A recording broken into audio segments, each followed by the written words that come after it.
Assalamualaikum warahmatullahi wabarakatuh. Bismillahirrahmanirrahim. Alhamdulillahi rabbil alamin alladzi amarana bil iman wa nahana 'anil 'isyan. Asyhadu an la ilaha illallah syahadatan nadkhulu biha 'alal jinan wa asyhadu anna Muhammadan 'abduhu wa rasuluhu sayyidu waladi adnan. Allahumma salli ala sayyidina Muhammad wa ala alihi wa ashabihi ila akhir zaman. Ba'd faqala rabbi ishrah li sadri wa yassir li amri wa hlul 'uqdatam min lisani yafqahu qawli. Subhanaka la ilma lana illa ma 'allamtana innaka antal alimul hakim. Nawaitu ta'alluma wa ta'lima wa tadhakkura wa tadhkira wa nafa wal intifa' wal ifadata wal istifadata wal hasa ala tamasuki bi kitabillahi wa sunnati rasulih wa du'a al huda wa dalalata ala al khairi bi wajhillahi wa murtatihi wa qurbihi wa thawabihi subhanahu wa ta'ala. Allahumma ij'al hadina al-muhtadin murdalina wa la mudillin harban li'a'daik wa silman li awliyaik wa hibbu bi hubbika nas wa nu'adi bi adawatika man khalafaka wa 'asa. Qala al-musannif rahimahullah ta'ala wa nafa'ana bihi wa bi'ulumihi wa bi asrarihi fi darini amin. Ila anqal wa yajibu lan wajib fi haqihi in dalam haqqi Allah ta'ala halimahulur sapa Allah. Awal kalamu sifat kalam bahwa utawi kalam iku sifatun sifat qadimatun kang dingin qaimatun kang jumeneng bidatihi kelawan dati Allah ta'ala halimahuluhu sapa Allah. Laisan hale ora ono apa sifat ora ono iku biharfin huruf wala sautin lan ora suara. Wadiduha utawi sewalikane sifat kalam iku albakamu ora guneman. Wahua utawi albakam iku Allah kharasu bisu.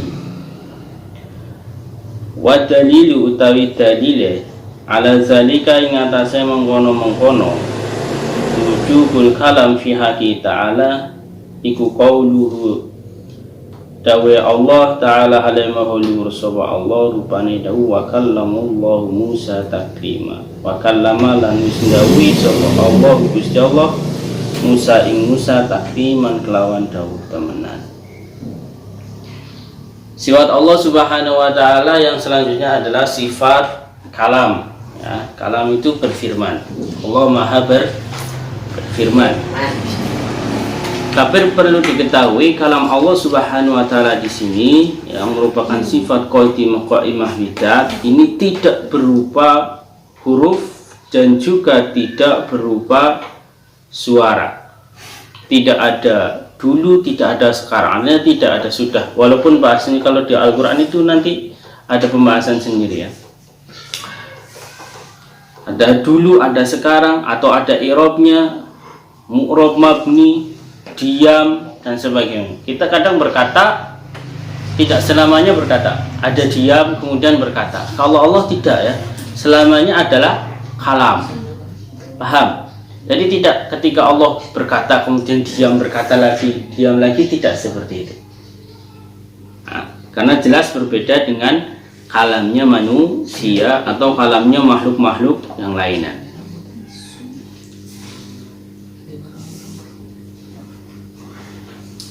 Kemudian kalamnya Allah subhanahu wa ta'ala ini juga terlepas dari sifat-sifat kurang seperti bisu ya.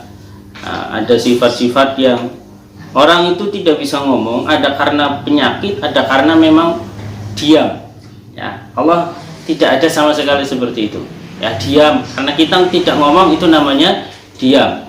Bayi tidak bisa ngomong karena memang belum bisa ngomong. Orang bisu tidak bicara karena memang dia berpenyakit. Allah disucikan dari semuanya itu.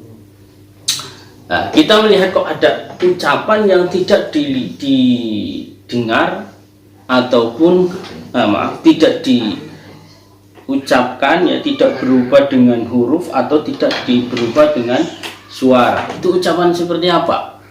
Ya, Ajun biasanya tahu gitu ya. Ajun itu diem-diem ternyata dia sedang ngomong. Biasa kan? Diam-diam ngomong. Ya diem-diem kok ngomong. Diem-diem ngomong, betul atau salah? Ada suaranya nggak wong diem? Diem itu tidak ada suaranya. Tapi kok ngomong? Kalau ngomong harusnya di dalam hati. Ada ucapan di dalam hati. Ya, semuanya kita tahu bahwasanya ada ucapan di dalam hati. Orang lain tidak bisa mendengar, tapi kita yakini itu adalah ucapan. Ya, kamu sinetron apa lagi itu?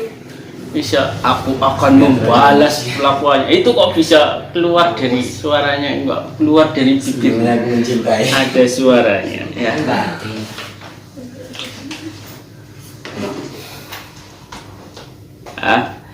Kemudian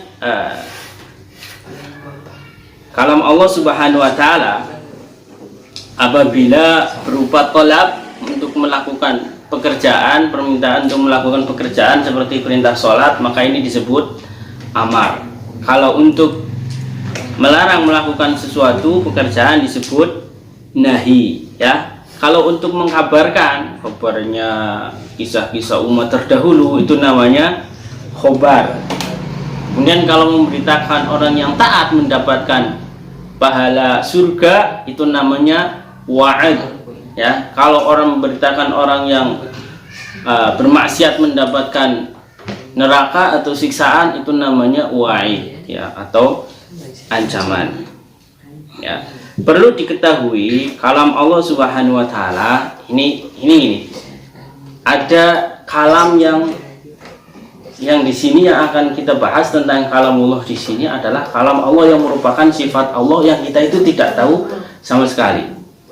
Kemudian kita sering melihat mendengar Al-Qur'an itu adalah termasuk apa? Kalamullah. Al-Qur'an kalamullah. Betul? Nah, Al-Qur'an tertulis pada kertas. Betul? Ada lafadznya dari bismillah sampai An-Nas. Itu kalamullah atau bukan? Kalamullah di sini kalau tadi saya katakan adalah tanpa huruf, tanpa suara. Al-Qur'an ada suaranya? Ada hurufnya. Al-Qur'an. Ada huruf, ada suara, ada lafadznya. Ada, ya. Ada lafadznya. Bismillahirrahmanirrahim itu tertulis jelas. Ya. Lalu bagaimana ini? Kalamullah, ya. Katanya kalamullah adalah qadim wala saut wala bisautin wala biharfin. Tidak dengan huruf, tidak dengan suara. Masya Allah. Tapi ini termasuk kalamullah. Dan Al-Qur'an itu hadis atau qadim. Al-Qur'an, kitab Al-Qur'an itu hadis atau qadim? Ya. Qadim. Nah, itu kertas itu hadis, makhluk atau bukan? Kertas. Makhluk. Al-Qur'an itu makhluk atau qadim? Makhluk. Al-Qur'an kalamullah adalah qadim. Saya yakini semuanya kalamullah adalah qadim. Jadi jangan sampai mengatakan Al-Qur'an adalah makhluk. Jangan mengatakan Al-Qur'an adalah makhluk, kecuali di dalam maqam ta'lim hanya untuk menjelaskan yang dimaksud di sini adalah seperti ini kertas lafaz berarti adalah makhluk. Tapi jangan sekali-kali kamu mengatakan depan orang kecuali dalam maqam ta'lim mengatakan Al-Qur'an adalah makhluk. Al-Qur'an itu adalah kalamullah yang qadim. Walaupun hakikatnya yang Al-Qur'an yang kita baca, yang kita dengar itu hanya sebagian daripada apa yang ditunjukkan oleh kalamullah qadim, sebagian yang ditunjukkan, paham ya? Tidak mewakili semuanya, hanya sebagian saja. Contoh, Jun ngomong aja Zahra, terus Zahranya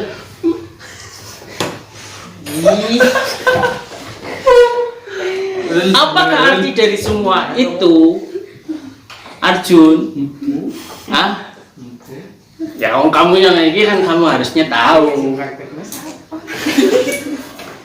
Ya, Arjun itu ngajak Zahro kita berdua makan sate di sana. Itu sate. Kata Zahro, enggak, saya sudah kenyang, sudah makan. Nah, ini kan ada madlulnya, ada yang ditunjukkan dari hal seperti itu yang tanpa huruf tadi ya. Yang hanya gerak-gerak seperti itu ternyata bisa menunjukkan, ayo kita makan sate, enggak, saya sudah kenyang, perut saya ini sudah tidak muat lagi. Kalau diungkapkan banyak sekali, tapi hanya sebagian saja. Ya. Ya. Jadi apa yang terjadi antara Allah dengan Nabi Musa ini jangan kamu samakan dengan orang yang mendengar perkataan, tapi ini saya tidak menyamakan kalamullah itu seperti itu. Ini hanya contoh saja ya. Kalamullah yang didengar oleh Nabi Musa itu bukan suara yang didengar oleh telinga sebagaimana orang mendengar suara dengan bahasa yang lain kemudian diterjemahkan dengan bahasa mereka. Tidak. Bagaimana mendengarnya? Allah alam. Hanya Allah dengan Nabi Musa yang tahu. Ya, tidak dengan telinga karena tidak bersuara. Yaitu dengan apa? Allah membukakan hijabnya. Karena Allah itu tadi bersifat kalam. Selalu berfirman dan berfirman terus, tidak firman diem kemudian seperti kita diem ngomong diem lagi, tidak, berfirman terus. Ketika dibuka hijabnya Nabi Musa bisa mendengar. Paham? Ya. Bagaimana mendengarnya? Bagaimana itu antara Allah dengan Nabi Musa tidak bisa digambarkan. Ya. Betapa indahnya tidak bisa kita gambarkan. Ya. Konon ketika Nabi Musa turun dari gunung Turisina setelah bermunajat, itu disumpel telinganya. Telinganya itu ditutupi. Kenapa? Karena ketika mendengar suara orang, itu suaranya itu lebih jelek daripada suara-suara hewan yang jelek sebenarnya. Apa ngomongnya? Gagak, embe, berisik dan sebagainya. Itu suara orang yang didengar setelah merasakan nikmatnya berbicara dengan Allah Subhanahu wa Ta'ala. Nah, kemudian karena keberkahannya lagi, setelah turun dari bermunajat dibukakan hijab saja ini ya, tidak sampai melihat Allah. Ya, ini hanya mendengar kalamullah saja, dibukakan hijab mendengar kalamullah. Itu Nabi Musa wajahnya bersinar, mencorong. Kalau ada orang yang lihat itu buta, silauan. Makanya Nabi Musa itu pakai burka, pakai ini cadar. Jadi pakai cadar, bukan karena COVID ini ya, karena wajahnya bersinar pakai cadar. Konon katanya sampai beliau wafat. Nah, makanya ketika Nabi Musa bertemu dengan Nabi Muhammad ketika di Isra Mi'rajkan, Nabi Musa ini selalu ngomong kepada Nabi Muhammad, itu kurangi lagi beban sholatnya, kurangi lagi, nggak kuat umat kamu. Nabi Musa kembali kepada Allah, balik lagi ketemu Nabi Musa, nggak ngomong sekalian kurangi B5 kayak gitu, enggak, karena ini politik, siasatnya, modusnya beliau ingin melihat orang yang melihat Allah, karena dia hanya bisa mendengar. Ketika dia ingin melihat Allah ternyata tidak mampu. Nah, ini keberkahannya. Makanya keberkahan para sahabat itu adalah orang yang melihat Rasul cukup dengan melihat saja sudah menjadi ahlu surga, orang-orang yang berbahagia, tergolong orang yang asal melihatnya otomatis dengan melihat yang senang, dengan melihat itu. Kalau Abu Jahal, Abu Lahab melihat sini ya sama saja. Itu sahabat, tidak dikatakan sahabat. Ya hanya melihat saja. Bayi lihat Nabi, jadi sahabat. Ya, karena apa? Karena ini keberkahan daripada beliau melihat Allah Subhanahu wa Ta'ala. Begitu pula generasi setelahnya adalah orang yang melihat orang, kemudian orang yang melihat Allah. Ya, lah kita itu nomor berapa? Ya, alhamdulillah ya, mudah-mudahan kita pernah, kalau yang ngaji insya Allah ya, bertemu dengan ulama itu melihat gurunya melihat gurunya, sampai insya Allah kepada Nabi Muhammad Sallallahu Alaihi Wasallam. Walaupun urutannya entah keberapa, mudah-mudahan kita bisa melihatnya. Alhamdulillah, alamin. Ya, ini keindahan yang di surga yang paling indah adalah melihat Allah. Ya, melihatnya bagaimana dengan mata atau wallahu alam, itu ceritanya Allah yang tahu. Ya. Yang jelas tidak dengan mata seperti ini, tidak. Jadi tadi katakan Al-Quran itu adalah kalam. Tetap kamu katakan yang di dalam antara dua lempit, apa namanya ini, lemek ya,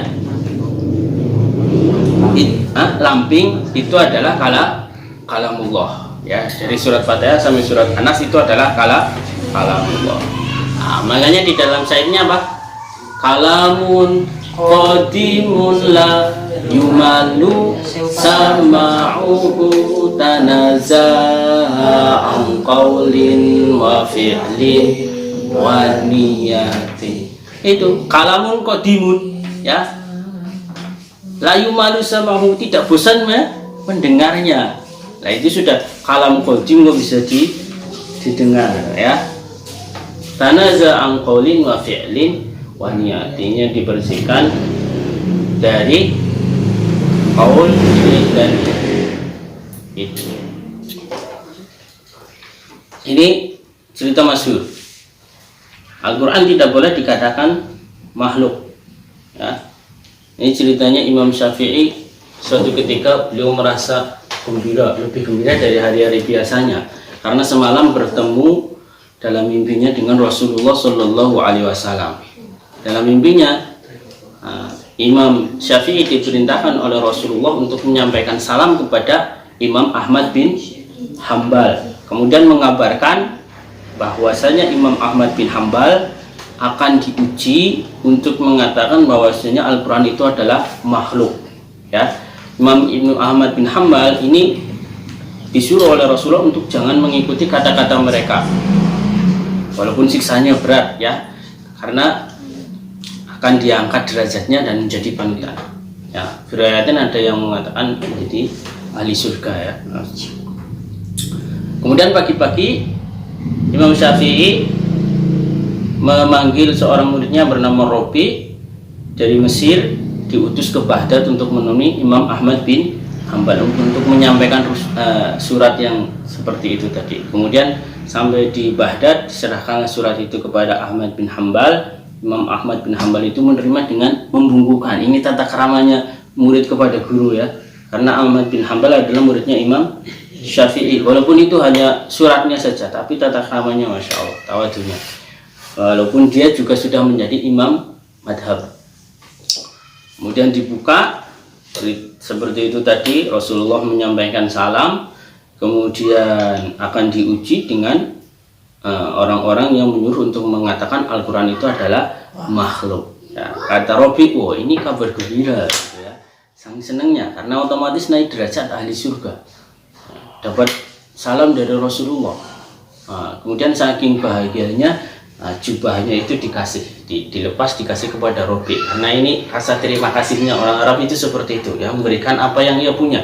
Yang ia punya waktu itu adalah jubah ya. Akhirnya jubahnya diambil, kemudian dikasihkan ke Robi. Robi pulang ke Mesir, kemudian ditanya sama Imam Syafi'i, apa yang kamu dapat dari Imam Ahmad bin Hambal?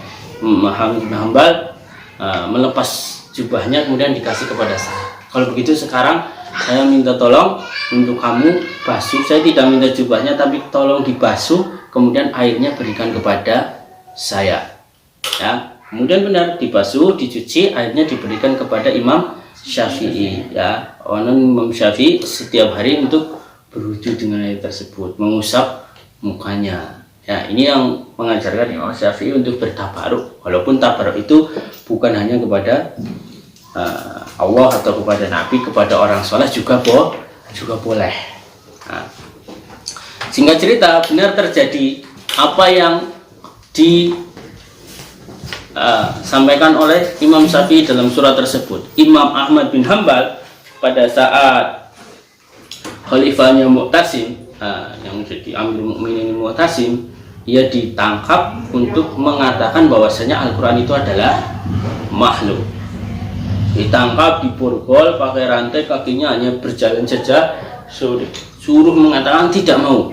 Karena kalau Imam Ahmad bin Hambal mau mengatakannya, maka suatu saat kalamnya itu akan jadi patokan orang yang mengatakan bahwasanya Al-Quran itu adalah makhluk.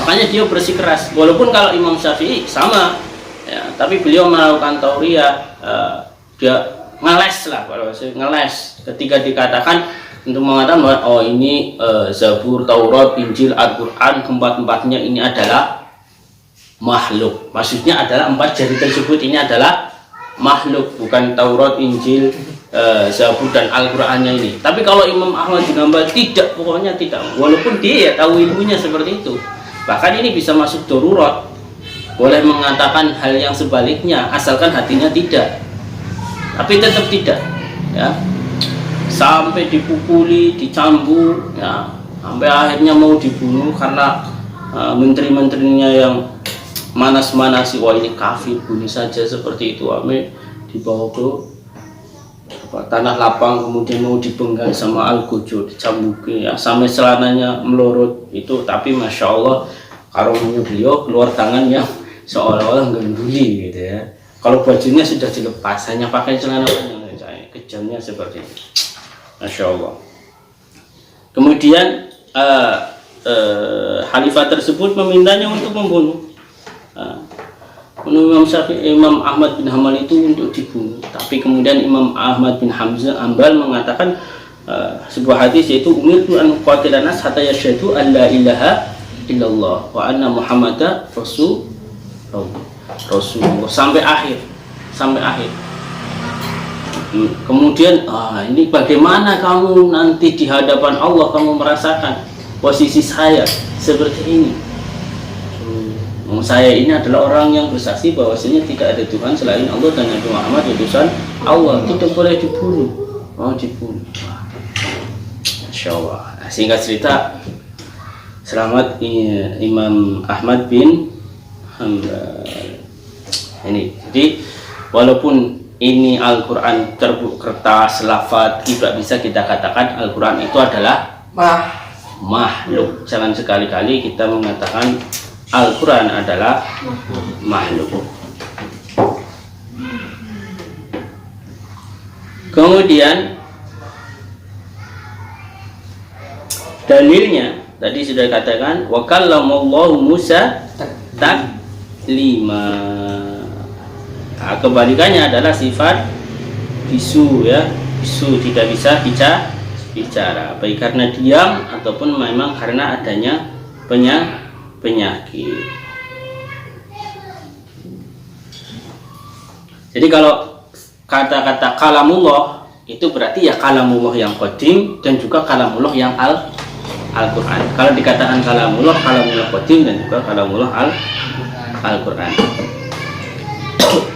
Kemudian Allah itu zat yang hidup. Zat yang hidup itu kan zat yang bisa bicara, ya kan? Berarti Allah itu mungkin bisa jadi. Tapi kalau mungkin juga, kalau maksudnya begini, Allah itu zat yang hidup itu bisa bicara dan juga bisa tidak. Kalau sesuatu yang tidak bisa bicara itu kan berarti kurang, nakes. Nah, kalau Allah tidak bicara berarti kan nakes. Nah ini kan sudah mustahil bahwasanya Allah bersifat nakes, mustahil.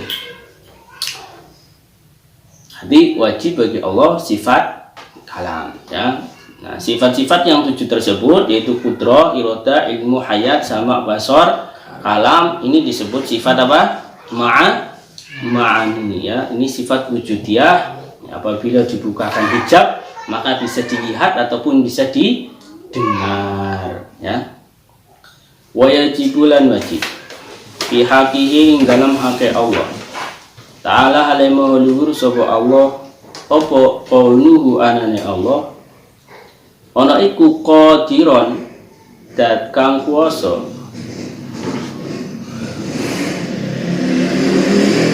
wajitu utawi sewalike kaunuhu qadiron iku kaunuhu anane Allah anane iku ajisan dat kang apes.